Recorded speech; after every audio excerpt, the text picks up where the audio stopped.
clap de fin pour Pékin Express, duo de choc.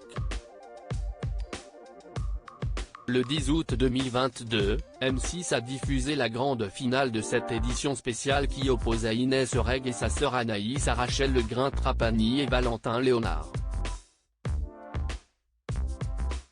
Malheureusement pour le couple, c'est l'humoriste de 30 ans et son binôme qui ont remporté l'aventure. Les téléspectateurs n'ont donc pas pu assister à une demande en mariage.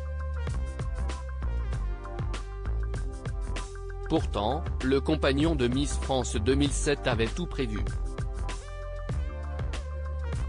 Souvenez-vous, lors du lancement de Pékin Express, duo de choc le 6 juillet dernier, Valentin Léonard avait promis de demander sa belle en mariage s'il remportait l'aventure. Si on gagne Pékin Express, je ferai ma demande en mariage à l'arrivée finale, confiait le brun de 33 ans. Durant tout le tournage, qui se déroulait au Sri Lanka, Rachel Le Grain-Trapani et lui se sont battus comme des lions afin d'être sacrés gagnants, ce qui a parfois engendré quelques tensions. Mais, malgré leur mental et leur détermination, ils se sont inclinés face à Inès Reg et Anaïs. Un coup dur pour les deux candidats. Comme la finale dure longtemps, on ne sait jamais si l'on est en première position ou pas. On essaye de se persuader qu'on est toujours dans la course. On y a surtout cru dans les dernières secondes, mais quand on a vu qu'elle était arrivée avant nous, ça a été un vrai coup dur, a confié Valentin Léonard à l'occasion d'une interview pour Télé Loisirs.